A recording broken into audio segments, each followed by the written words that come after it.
Katanya kita akan segera mencapai Indonesia emas di tahun 2045 bersamaan dengan perayaan 100 tahun kemerdekaan Indonesia.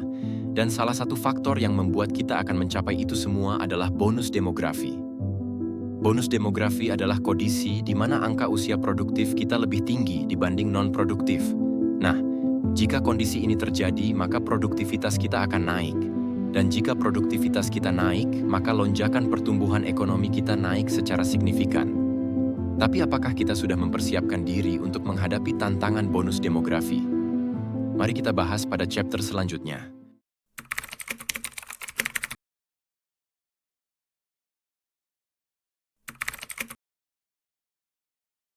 Sebenarnya Indonesia sudah masuk ke fase bonus demografi di tahun 2013, ketika angka manusia produktif di Indonesia lebih banyak daripada yang non-produktif, dan diperkirakan mencapai puncak di tahun 2030, lalu berakhir di tahun 2037. Tapi apakah sejauh ini kita sudah mempersiapkan diri? Nyatanya belum, setidaknya belum terlihat adanya perubahan yang signifikan. Kita masih melihat angka stunting kita masih tinggi, banyak pengangguran, kualitas pendidikan kita masih buruk, angka kriminalitas masih banyak, korupsi yang makin gak masuk akal nominalnya, dan berbagai macam persoalan lainnya. Ngomongin tentang bonus demografi, ada satu hal yang tidak bisa terlepas dari topik tersebut, yaitu sumber daya manusia. Jadi pemanfaatan bonus demografi secara maksimal hanya bisa terjadi ketika SDM kita mempunyai kualitas dan daya saing yang tinggi, sehingga bisa diserap oleh lapangan pekerjaan guna meningkatkan produktivitas. Dan salah satu instrumen yang dapat menentukan kualitas SDM kita adalah pendidikan. Karena dengan kualitas pendidikan yang bagus dapat menciptakan manusia-manusia yang mempunyai pemikiran kritis dan cerdas. Tapi sayangnya pendidikan kita masih jadi salah satu yang terburuk di dunia. Nah, dengan fakta tersebut, maka langkah apa yang harus dilakukan guna meningkatkan kualitas pendidikan kita? Menurut saya, hal pertama yang mesti diperbaiki adalah sistemnya.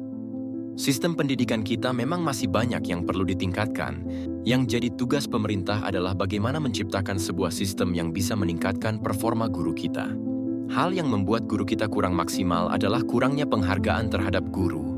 Gaji guru kita masih tergolong sangat rendah bahkan di antara negara-negara ASEAN lain. Jika ini terus dibiarkan akan membuat kualitas pendidikan kita makin turun. Karena kita akan kehilangan guru-guru kompeten yang mungkin lebih memilih profesi lain yang lebih memberikan penghasilan yang cukup untuk memenuhi kebutuhan mereka. Jika orang-orang kompeten ini tidak mau lagi jadi guru, akan menyisahkan guru-guru yang tidak berkompeten. Dan jika itu terjadi, maka generasi muda kita makin hancur, karena mereka tidak mendapatkan pendidikan yang layak. Kabar baiknya, tahun ini negara kita meningkatkan alokasi anggaran untuk pendidikan sebesar 724,3 triliun atau sekitar 20% dari APBN kita. Peningkatan ini guna untuk meningkatkan kualitas pendidikan kita dan juga untuk kesejahteraan para guru. Kita telah meningkatkan anggaran untuk meningkatkan kesejahteraan guru ASN yang berstatus PNS dan P3K serta guru-guru non-ASN. Semoga saja dengan ini kita dapat meningkatkan kualitas pendidikan kita dengan memprioritaskan kesejahteraan para guru, agar mereka bisa bekerja dengan maksimal. Karena dengan guru yang kompeten pasti dapat menciptakan murid yang mempunyai daya saing yang tinggi. Jadi sebegitu pentingnya peran pendidikan dalam meningkatkan kualitas SDM kita. Dengan kualitas pendidikan yang tinggi, kita dapat menciptakan generasi yang tidak hanya cerdas di akademi, tapi juga dalam lingkungan sosial.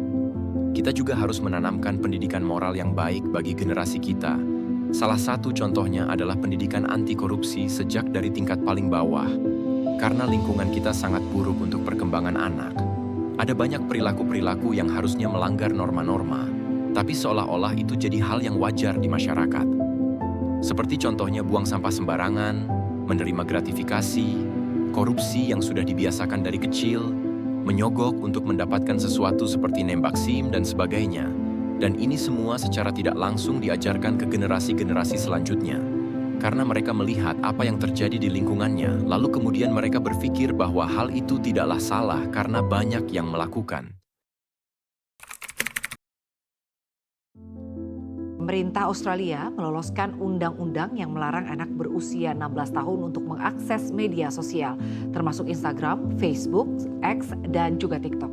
Aturan ini akan berlaku pada akhir tahun 2025 mendatang. Pengaruh media sosial seperti TikTok, Instagram, dan YouTube juga berperan penting dalam pembangunan pola pikir generasi muda kita.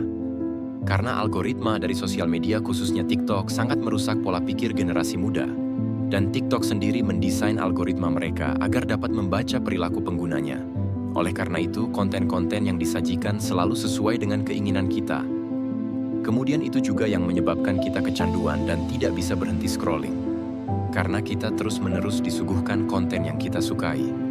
Selain itu, konsumsi video dengan durasi pendek juga membuat kita kesulitan untuk mencerna hal-hal rumit yang membutuhkan kemampuan berpikir kita. Karena kita sudah terbiasa mengkonsumsi informasi yang singkat secara terus-menerus. Nah, bayangkan jika anak-anak kita yang masih di bawah umur menggunakan TikTok yang didesain sedemikian rupa untuk merusak pola pikir kita. Tentu mereka tidak siap dengan itu semua. Mereka akan secara terus-menerus disuguhkan konten yang seharusnya tidak mereka konsumsi, lalu pada akhirnya merusak pola pikir dan perilaku mereka. Karena itu dibutuhkan peran pemerintah dalam menangani hal ini. Kita harus membuat regulasi tentang penggunaan sosial media, di mana aturan itu membatasi usia pengguna sosial media. Kita juga bisa membatasi jenis-jenis konten yang beredar agar masyarakat bisa mengkonsumsi konten sesuai dengan usianya. Atau kita bisa membatasi waktu penggunaan sosial media hanya di jam-jam tertentu. Beberapa negara lain seperti China yang membatasi jenis konten yang beredar, Australia yang mulai membatasi usia pengguna, atau negara-negara di Eropa seperti Prancis dan Inggris yang tegas melarang penggunaan sosmed tertentu dapat kita tiru kebijakannya. Jadi dengan regulasi yang tepat, kita dapat menyelamatkan generasi muda kita yang nantinya diharapkan untuk membangun Indonesia.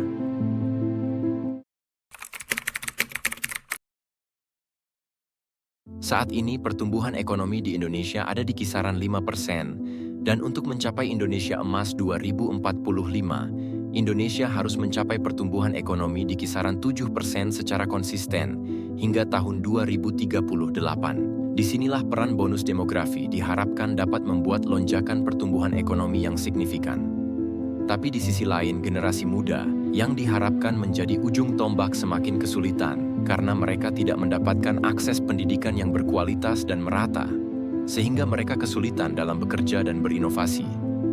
Ketika mereka tidak mendapatkan pekerjaan, maka akan menciptakan pengangguran. Jadi jika skenario ini terjadi, apa gunanya bonus demografi? Hanya jadi bumerang bagi Indonesia, karena negara harus menanggung beban pengangguran yang ada. Dan bagi generasi sebelumnya, kalian tidak bisa hanya berharap kepada generasi muda untuk menyelesaikan masalah ini. Karena jika dipikir-pikir, bukan mereka yang membuat kesalahan, bukan mereka yang menciptakan sistem, bukan mereka yang korupsi, mereka cuma jadi korban atas perilaku generasi sebelumnya yang buruk.